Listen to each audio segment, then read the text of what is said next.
Daghan na ang nabalaka sa kalit nga pagsaka sa presyo sa bugas sa mga merkado. Sumala sa mga konsumante, ilan nang gibati ang pag-usbaw sa presyo sa matag kilo sa bugas nga mas nakapalisod pa kanila. Labi na karong panahona nga halos nagmahal ang mga palaliton. Usa si Melba Cabanda sa mga miangal sa presyo. Gikan pa sa Barangay Tamugan sa Marilog District, Davao City si Melba nga ning biyahe paingon sa kalinan poblasyon aron mopalit og bugas nga ilang konsumo. Matud ni Melba nga dugang problema kanila ang pagsaka sa presyo sa bugas.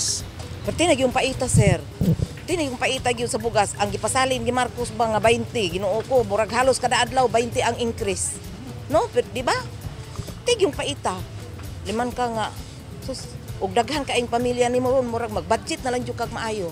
Mao lang gyud ang imong himuon.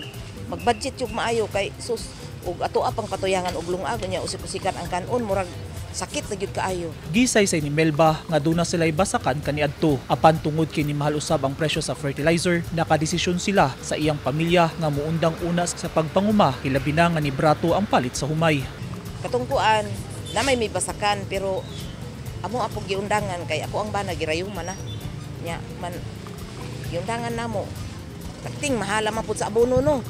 Nya ang abono pay imo nga tag 47 ang kilo nya. Ug mo kuan ka mo magbasak pa ka wa na pertinang lugi tuon nagsuporta ang DI nya kay di man pud sa kanunay pud nga naay suporta kay pila may hatag sa gobyerno gud no nya mo nang atuan na lang kuanon tuan na lang murag iwasan na lang nato nang mag gasto-gasto pa kay murag hasol na kaayo. Sama ni Melba, nag-uulsab ang driver nga si Undo Villamora sa pagsaka sa presyo sa bugas sa iyang palitanan dinhi sa kalinan poblasyon. Kung kaniadto, usa ka sakong bugas ang ginapalit ni Undo, karon 25 kilos kung tunga sa sako na lang tungod sa kamahal sa matag kilo niini. Lisod oy, kay gamay raman may kita. Masayro-ayro po ko. Ilang tang paus-usan ng bugas. Kay aron masubad-sulbad o gamay atong problema kay piti nang mahal atong palitonon. Kaniadto ang matag sako sa 7-tonner mapalit lang sa 1,700 pesos, karon anaa na sa 2,400 pesos ang sako. Kung kaniadto tag 36 hangtod 37 pesos kada kilo sa 7-tonner, karon tag 49 pesos na matag kilo. Ang kuha ko nga bugas nga kaniadto tag 1,980 pesos ang sako, karon anaa na sa 2,650 pesos matag sako. Kung kaniadto tag 40 pesos per kilo ang kuha ko, karon tag 54 pesos na ang presyo kada kilo. Joker nga bugas nga kaniadto tag 2,000 pesos ang matag sako, karon mapalit na sa 2,700 pesos kada sako. Sa una ang Joker tag 42 pesos ang kilo, pero karon tag 55 pesos na ang per kilo. Usa sa mga nakitang rason sa mga rice vendor nga hinungdan sa pagsaka sa presyo sa matag kilo sa bugas ang limitado og nihit nga supply mapa local o imported rice. Nagbahad si President Ferdinand Marcos Jr. sa mga supplier og negosyante nga dili mag-hoard og bugas aron pahimustan ang kanihit og limitado nga supply niini sa mga merkado kay labing maapektuhan niini ang mga konsumante.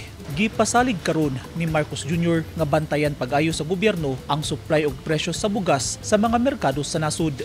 Binabantayan namin ng mabuti ang pag-supply ng ating bigas at ang pagbantay sa tumataas na presyo ng bigas. Meron naman tayong balita na nagsimula na ang pag-aani sa Nueva Ecija, sa Isabela at saka sa North Cotabato. Kaya ito yung magkakadadagdag sa supply natin. Ang binabantayan siyempre natin yung farm gate price dahil yun ang nagpataas sa presyo ngayon at pati yung pag-import ng mga ibang inputs at saka ng bigas mismo. So I think na pagka na yung supply natin dumami at humaba ang ating reserve mag-stabilize ng ating mga presyo. Babantayan namin ng mabuti para tiyakin na gano'n ang mangyari. Kahinumduman nga may pasalig kaniadto si Marcos Jr. sa iyang pagdagan sa eleksyon pagka-presidente nga himuon sa iyang administrasyon nga tag 20 pesos na lang ang presyo sa matag kilo sa bugas. Saad nga gihandom sa katawhan sa iyang paglingkod sa katungdanan. Pero hangtod karon nagpaabot gihapon ang publiko. Hangyo sa yanong mga lungsuranon ngadto sa gobyerno nga unta hatagan og pagtagad ang pagsaka sa presyo sa bugas. Mangita og paagi nga mapaubsan ang presyo sa matag kilo niini aron dili na sila maglisod pa, hilabi na nga nagpitos ang kadaghanan tungod sa inflation rate kung pag-usbaw sa mga palaliton.